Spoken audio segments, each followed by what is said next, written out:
제가 그 경제인 중에 여러분 모두가 다 잘 알고 있는 돌아가신 고 이병철 회장님의 이야기를 한번 시작으로 삼겠습니다. 경제인으로 뭐 세계 사람이죠. 큰 인물 아니십니까? 이분이 어떤 분야든지 다 성공을 했어요. 대단하잖아요. 근데 이분도 자기 의지대로 안 된 게 세 가지가 있답니다. 아무리 해도 안 되는 거. 귀가 쏠깃했어요. 뭘까? 이런 어른이 안 된다는 건 뭘까? 첫 번째가 자식은 안 되더래요. 마음대로 안 되는 게 자식이랍니다. 여러분 동의가 되세요? 이게 안 되는 거예요. 두 번째는 뭐가 뜻대로 안 되냐면, 한번 들어보세요. 네? 골프의 핸디는 마음대로 안 들더래요. 생각같이 점수가 안 올라간다는 거예요. 이게 이제 그분이 안 되는 두 번째였어요. 세 번째는 뭐였냐면, 이분이 70년대 무렵에 조미료 분야에 4개의 조미료를 다 섭렵해, 다 인수를 해서 제1제당에다가 넘깁니다. 그게 뭐냐면 미풍입니다. 미풍 아세요? 미풍을 인수를 이제 해서 미풍을 만든 거예요. 다 4개의 조미료 회사를. 근데 미풍이 죽었다 깨도 뭘 못 따라갔냐면 미원을 못 따라갔답니다. 이게 안 된 거야. 세 번째 안 된 게. 와, 갑자기 옛날 생각이 나네. 미원을 못 따라간 거예요. 미풍에서 이분이 뭘 만들었냐면요, 뭐 어떻게 하면 좀 따라볼까 해가지고 아이디어를 냈어요. 뭐냐면 미풍저 봉지, 다 쓴 봉지 5개를 갖고 오면 뽑아서 뭘 줬냐면요, 고급 스웨터를 준다고 홍보를 한 거야. 전 국민에게 3배가 뛴 거야. 그날 3배로 이게 올라가는 거야. 미풍이 따라잡게 생긴 거야. 미풍이 이제 막 올라가는데 미원이 가만히 있지 않은 거예요. 그래? 금세 광고를 전 국민을 대상으로 냈습니다. 뭐라고 냈냐면, 빈 봉지 5개 가져오면 우리는 스웨터가 아니라 금반지 주겠다. 이렇게 나왔어요. 안 된 거예요. 또 실패했습니다. 이대웅 그 설립자, 그 회장님이 이런 얘기를 했어요. 공감이 됩니다. 그래서 소개합니다. 나는 기업인의 한 사람으로 이병철 회장님을 정말 존경합니다. 그런데 다만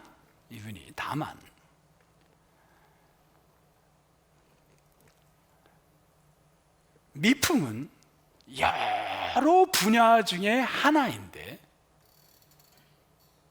미원은 4개 있어 전부입니다. 이 이야기를 했어요. 여러분 공감이 돼요? 전부, 이게 전부라는 거예요. 여러분의 지금 가치관에 무엇이 전부입니까? 여러분에게 뭐가 꽉 차 있습니까? 그거는 절대 패하지 않습니다. 여러분의 전부의 가치를 어디다가 두고 이 한 주간을 살고 계십니까?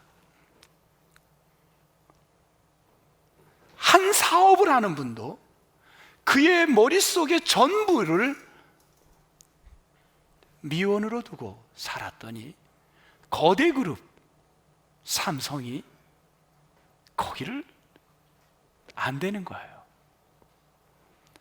저는 오늘 본문인 여호수아서를 가지고 계속 지금 설교를 하고 있습니다. 여호수아라는 사람은요, 백전백승했습니다. 지도자 모세를 잃었을 때 두려웠습니다. 그도 내가 어떻게 이 땅을 이끌어 가겠느냐. 그런데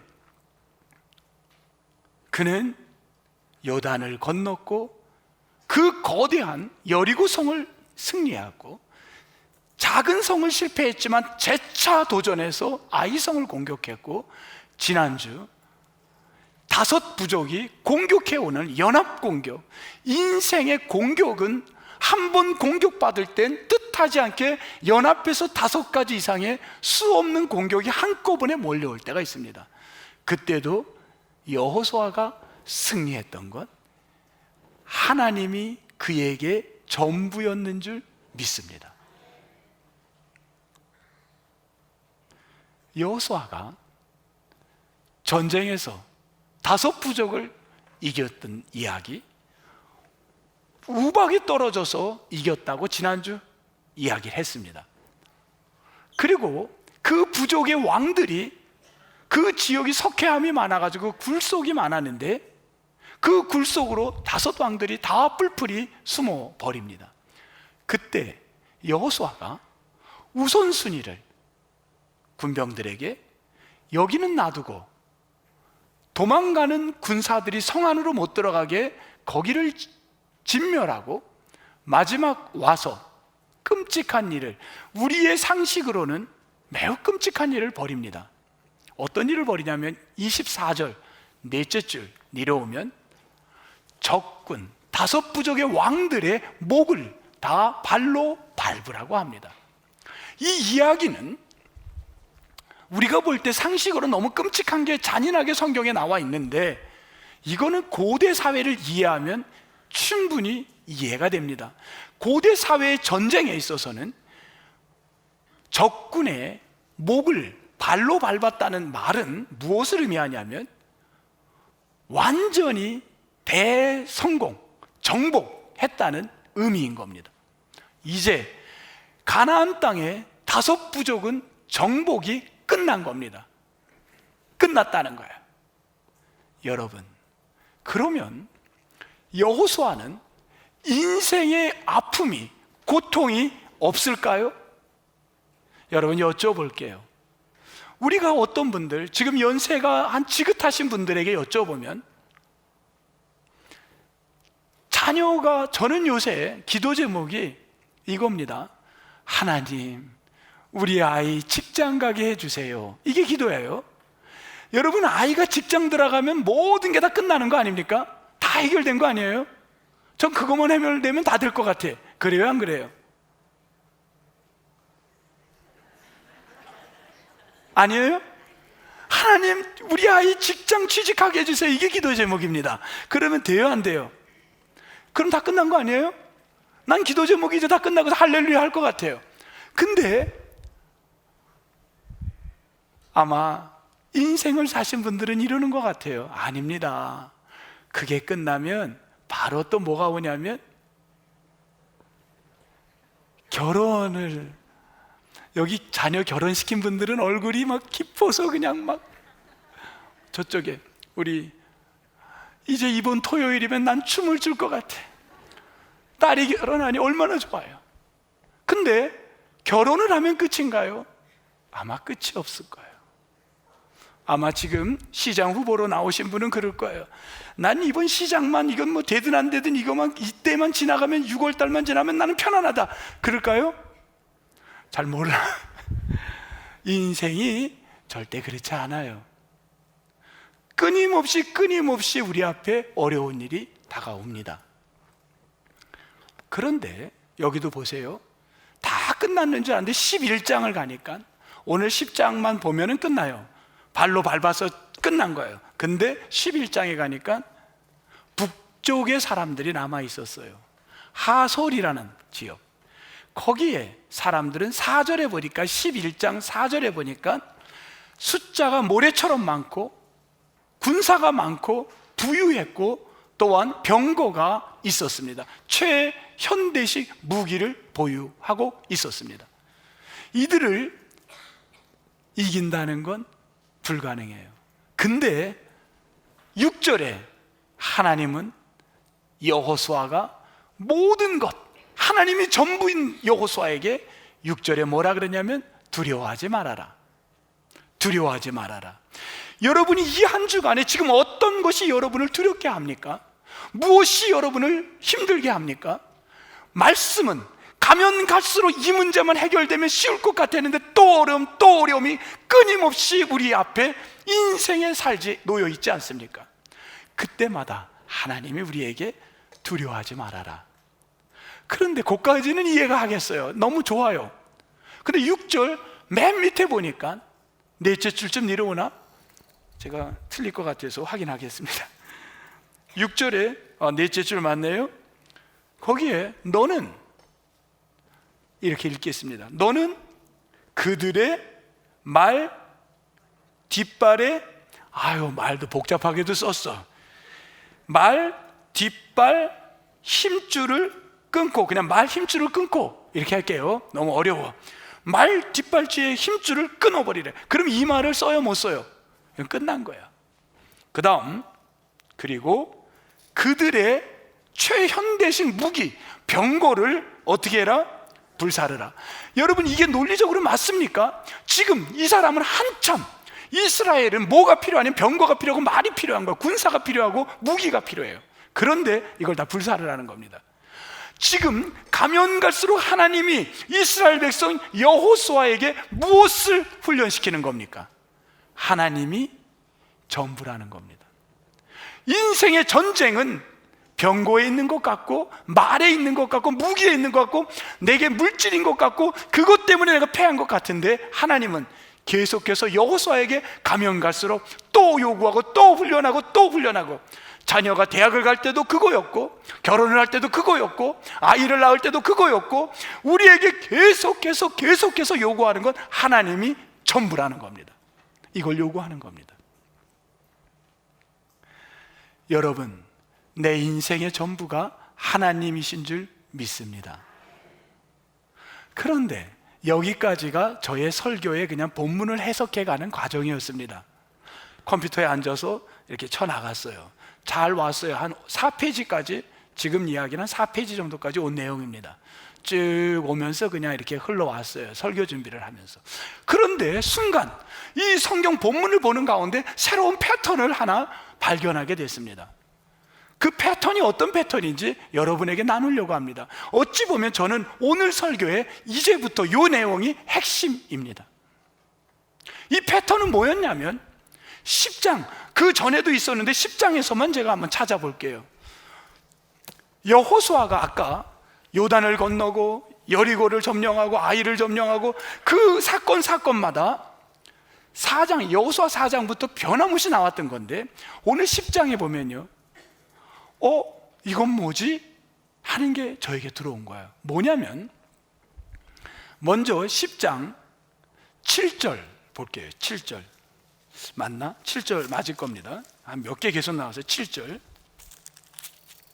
한번 읽겠어요. 같이 읽읍시다. 시작. 여호수아가 모든 군사와 용사와 더불어 길갈에서 올라가니라. 자, 그 다음 9절. 요게요, 빨리빨리 보면 더 확 들어와요. 느낌이 들어와요. 9절 시작. 여호수아가 길갈에서 밤새도록 올라가 갑자기 그들에게 이르니. 15절 시작. 여호수아가 온 이스라엘과 더불어 길갈 진영으로 돌아왔더라. 하나만 더 볼게요. 43절 시작. 여호수아가 온 이스라엘과 더불어 길갈 진영으로 돌아왔더라. 여러분이 지금 네 구절을 계속 읽었는데 지금 10장에서만 제가 찾은 겁니다. 뭔가의 패턴이 있는 거예요. 무슨 패턴이 있나요 지금?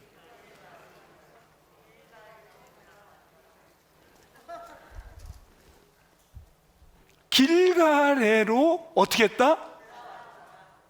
올라갔더라? 뭐 돌아갔다. 어쨌든 여기의 핵심을 저는 순간 여기 묘한 걸 본 거예요. 길갈이라는 단어가 눈에 들어오기 시작을 했습니다. 여호수아는 인생의 사건이 끝없이 벌어졌는데, 이 문제가 해결하면 직장 문제, 애 문제, 진로 문제, 결혼 문제, 사건이 일어날 때마다 여호수아가 반드시 올라갔던 것, 돌아갔던 장소는 어디였냐면, 모든 여호수아서를 찾아보니까 하나같이 사건 때마다 어딜 갔냐면요, 이 패턴이 나오는 거예요. 어딜 가요? 길갈이었다는 거예요. 이거 재미나기 시작을 한 거예요. 그때부터 약간 흥분했습니다. 이 이야기를 페이지를 쓰니까 한 5페이지가 됐습니다. 그러면 저는 여러분도 마찬가지고 길갈이 뭐냐라고 질문을 하겠죠. What is 길갈? 했겠죠. 길갈이 뭐냐? 길갈이 뭔지는 너무 간단하게 사전에 나오니까 우선은 길갈이 뭐냐? 휠, 굴러간다라는 뜻이에요. 그래서 조금 더 그 사전들을 읽어보니까 아주 쉬워요. 애굽에서의 수치, 부끄러움, 하나님과 멀어졌던 마음, 그 종노릇했던 마음, 애굽에서 남의 집에서 종노릇했던 그 모든 부끄러움을 사라지게 하는 것, 이게 길갈이라고 나왔어요. 수치를 부끄럽게 한다? 그 정도. 근데 별로 그렇게 오질 않았어요. 닿질 않았어요, 1번은. 그리고는 성경을 또 봤어요. 이 길갈이 있던 사건들을 보니까 길갈에서는 잠깐 전쟁을 하고 싸우고 나서 와서 쉼의 시간을 가졌습니다. 쉼이라고 써놨습니다, 2번을.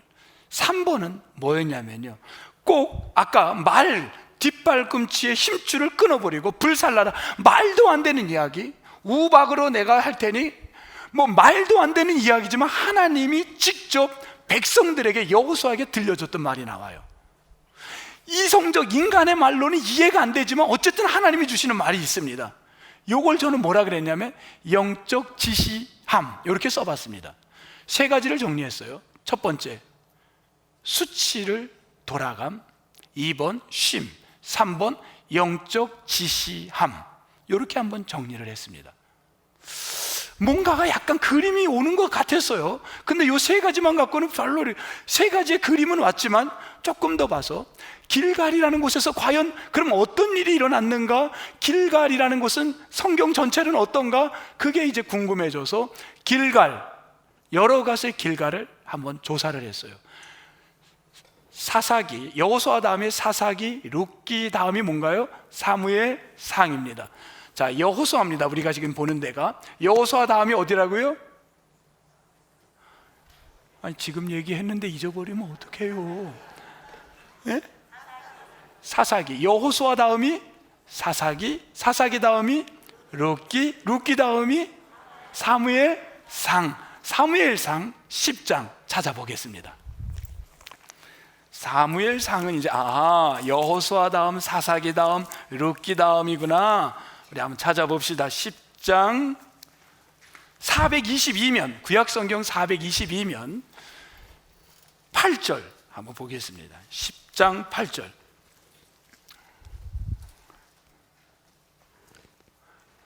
같이 한번 읽읍시다. 시작. 너는 나보다 앞서 길갈로 내려가라. 내가 네게로 내려가서 번제와 화목제를 드리는, 여기까지 보겠습니다. 지금 어디로 가서? 길갈에 가서 뭘 한다? 이렇게 안 보이던 분들이 찬양대에 오신 분들이니까 너무 기뻐. 그래서 순간 설교에다가 또 잊어버릴 뻔했어요. 너무 잘 오셨습니다. 뭘 드렸냐면 번제와 화목제를 드렸다는 겁니다. 자, 그렇다면 길갈에서는 무슨 일이 있었나요? 제사를 드렸다는 겁니다. 자, 제사는 무엇입니까? 오늘날로 말하면 예배입니다. 그렇다면 길갈은 인생의 새로운 시작점, 어떤 일을 마치고 반드시 돌아갈 장소인데, 그곳에서 수치를 물러가게 하고 지나간 아픔들을 지워버리고 잊을 수 없는 기억들을 사라지게 할 수 있는 것이 바로 굴러가게 하는 그곳이 길갈이요. 세상에 어떤 것이 술을 먹는다고 여러분이 있게 하겠습니까? 하나님께 예배 자리가 있게 하는 거예요.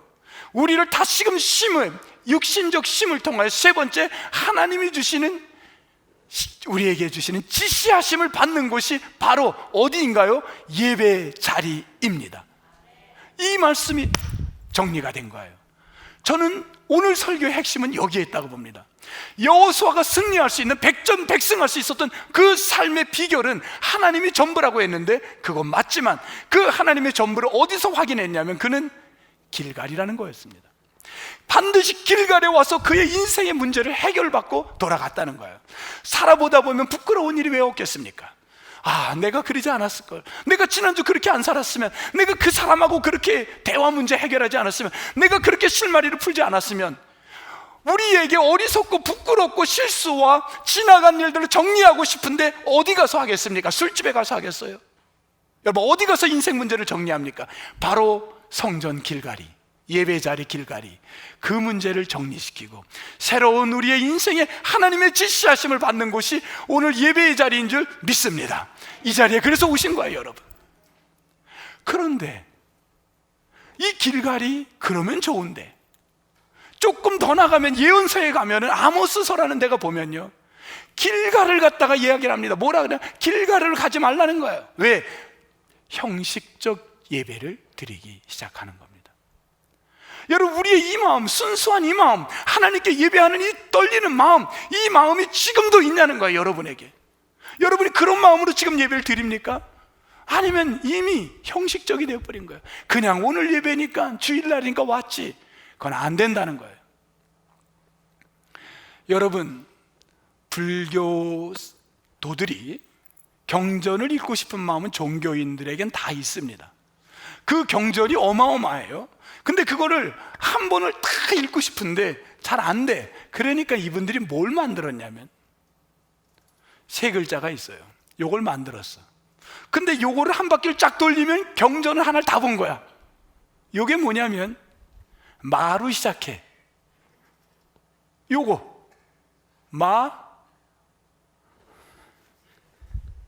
많이 차라는 거예요. 많이 차. 다 아는데도 여러분이 불어 저를 좀 기분 좋게 해주려고 얘기들 안 하시는 것 같아요. 많이 차. 이 많이 차를 한 바퀴 쫙 돌리면요, 경전을 다 읽은 거나 다름없어. 여러분, 좋아요, 안 좋아요? 오늘 제가 만들어 놓을게요. 우리 성경을 읽고 싶어요, 안 읽고 싶어요? 이 성경 66권을 읽고 싶은데 이걸 읽어줘요, 안 읽어줘요? 제가 여러분에게 다 읽게끔 여기다가 이렇게 해서 여러분이 와서 한 바퀴만 돌리면 이 66권은 다 읽은 거야. 좋아요, 안 좋아요? 좋아요. 여러분, 웃기죠? 웃겨. 이렇게 타락했나? 그러면서 우리는 야, 니네 종교 그럴 줄 알았다, 혹 그렇게 말할 수 있습니다. 근데 여러분, 과연 모 종교만 그렇습니까? 여러분은 어떤가요? 기독교는 어떻습니까? 저는 저의 이야기를 해보겠습니다. 저의 부끄러운, 나쁜 건 저의 이야기를 할게요. 저의 집에는 엄청난 하나의 룰이 있었습니다. 제가 고등학교 때, 한참 그것도 고3, 고2 이때 어떤 룰이 있었냐면 반드시 아침에 학교를 가기 전에 성경을 10장을 읽어야 한다. 네가 대학을 가기 전에 이거부터 해. 하나님이 길을 열어서. 여러분, 그 동의가 돼요? 동의되는 사람 손 들어보셔. 하루 10장을 읽어야 밥을 먹고 갈 수 있어. 이런 말도 안 되는 법을 만든 사람이 도대체 누구야? 이 법을 딱 만들어 놓은 거야. 나는 이 법을 지켜야 되니까 뭐가 발달했냐면 형식적 논리가 만들어진 거예요. 왜냐하면 10장은 읽어야 되니까 성경 중에 가장 짧은 성경만 찾게 되는 거예요. 괜찮아, 어쨌든 읽은 거니까. 그래서 10장을 때웁니다. 그리고 잘못 걸렸다 큰일 나요. 어디 120 몇 평 같은 거 일단 그냥 사망입니다. 그렇게 해서 제가 10장을 읽고 갑니다. 제가 학교를 졸업하고 대학에 가서 가장 먼저 종교개혁을 시도했습니다. 저의 종교개혁 1호 안은 뭐였냐면 이 말도 안 되는 법을 없애는 거였습니다. 이 법을 없앴어요. 그리고 나는 어떤 사람이냐, 그래, 참 어른들은 비이성적 그런 신앙을 하는구나. 정신 차려서 바르게 해야지. 저런 말도 안 되는 형식적 신앙을 뭐하러 저런 걸 만드나. 그리고는 저는 개혁을 만들었습니다. 개혁을 해냈습니다. 성공했어요, 제가. 이래봐도. 그리고 났는데 그 이후 저는 고등학교 다닐 때 형식적이든 외형적이든 엉터리든 흉내내든 그래도 성경책을 들고 엉터리라도 찾아는 봤는데 그 이후 성경은 봤을까 안 봤을까? 여러분, 얘기 안 하겠어요. 그거는 신앙에 있어서 형식이라고 우리가 그렇게 멀리 하면 안 돼. 형식적 종교를 하면 안 된다고 하는데 어느 날 우리에게는 그 형식마저도 사라져가는 나의 모습이 안타까움은 없습니까? 코로나19로부터 이래서는 안 되겠다 해가지고 우리가 바른 신앙을 가져야 되겠다고 바르게 신앙생활하자 그렇게 몸부림했는데요, 어느 날 어머니, 제가요 도저히 교회를 못 가겠어요. 너무 피곤해요. 아들아, 그래도 가야 돼. 아우, 전 진짜 잠 좀 오늘은 좀 자고 싶어요. 너무 지쳤어요, 일주일이. 그래도 가야 돼. 그리고요, 나는 교회 가면요, 우리 김성수 장로님을 두고 하는 건 아니에요. 장로님들 기도 왜 이렇게 길어요? 진짜 나는 그냥 눈 뜨고 싶어요. 그러는 거예요. 그래도 가야 돼. 그리고요, 저는요, 주차장이 우선은 힘들어요. 파킹하기가 거의 혈압이 올라가요. 그래서 교회 가기 싫어. 내가 교회 주일날도 스트레스를 받아요. 나 안 갈래요. 그 어머니가 이야기를 합니다. 아들아, 내가 가야 될 이야기를 해볼게. 너 사람 보고 가니? 하나님 보고 가니? 꼭 이런 말 하는 사람이 아주 교과서 같은 얘기를 해요, 그죠? 하나님 보고 가지. 하나님 보려면 사람이 먼저 보이는 걸 어떻게 그 얘기가 들어갑니까? 그리고 너 교회 가야 될 이야기를 해볼게. 교회는 선택이 아니야. 교회는 필수로 가야 돼. 그래, 가야 돼. 그리고 끝으로 내가, 이거 정말 우리끼리 얘기인데, 너가 그래도 그 교회 담임 목사 아니니 네가 가야지. 어떻게 네가 안 갔어?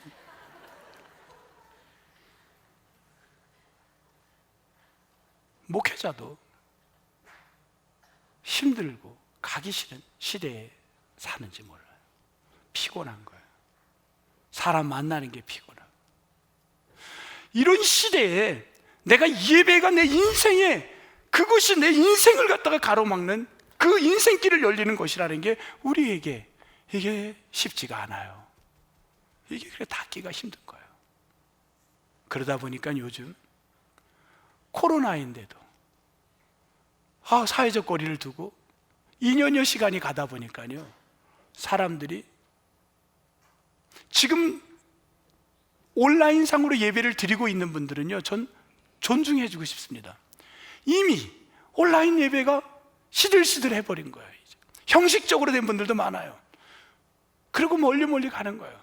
이거를 지금 합동 측에, 지난주는 통합 측 우리 교단에 얘기하는데 합동 측에서요, 그 총회장님이 모인 자리에서 그 총무님이 얘기를 하십니다. 합동 측은 2030년에 주일학교가 90%가 사라진답니다.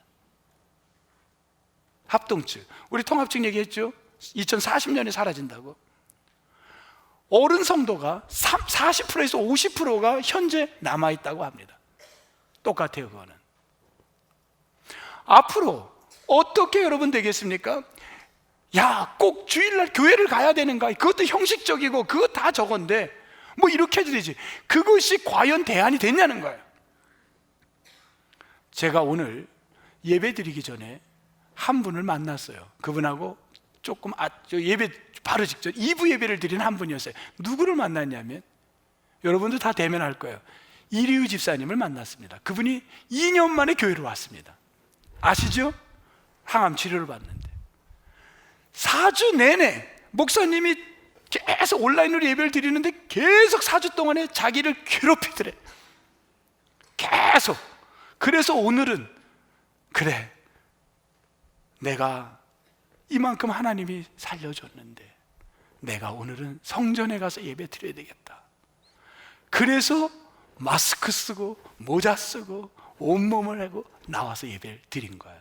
내가 집사님께 여쭤봤습니다. 집사님 어떠셨어요? 목사님, 나오니까 너무 좋습니다. 그리고 목사님, 자기도 온라인에 최선을 다해서 예배했지만 그래도 시간이 가면서 무슨 다른 할 일이 생기면 자꾸 그냥 딴 일 하다가 예배에 가는 게 맞습니다. 인정을 하시는 거예요. 여러분, 자칫 잘못하면 우리가 예배가 형식화되고 멀어질 수밖에 없는 그 삶으로 갈 수가 있습니다. 그러면 어떻게 예배를 하느냐?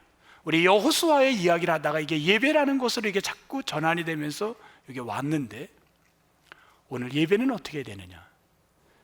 창세기 1장을 보면 하나님이 사람을, 자연을 만듭니다. 3장에 가면 인간이 죄를 짓습니다. 인간의 죄를 짓고 바로 그 다음 뭐가 나오냐면 4장에서 챕터 4, 4장에 가면 뭐가 등장하냐면요, 뭐가 등장하죠? 두 그룹의 사람이 나옵니다. 한 사람은 가인, 한 사람은 아벨입니다. 제사를 드리는데 하나님이 뭘 좋아하시는지 압니까? 여러분 잘 들으세요. 하나님은 고기를 좋아하십니다. 오늘 예배 끝나고 주방팀은 꼭 고깃국을 끓여 주시기 바랍니다. 할렐루야, 아멘. 왜? 우리 주님 좋아하는 고기 우리도 먹고 갑시다. 기도합시다. 다들 또 기도를 이렇게 하면 얼마나 좋아요. 왜 그런 얘기를 했냐면 4장에 갔더니만 하나님이 누구의 제사를 받았냐면 아벨의 제사를 받았어요. 아벨은 뭘로 제사를 드렸냐면 고기로 제사를 드렸습니다. 가인은 뭘로 드렸죠? 곡물을 갖고 제사를 드렸어요. 근데 하나님이 곡물을 드린 가인 걸 받지 않고 고기로 드린 아벨 걸 받았어요. 그러니 하나님이 고기를 좋아해요, 안 좋아해요? 제가 틀렸어요? 고기를 좋아해요, 하나님이. 그건 아니죠. 창세기 4장 4절을 한번 찾아보겠습니다. 창세기 4장 4절.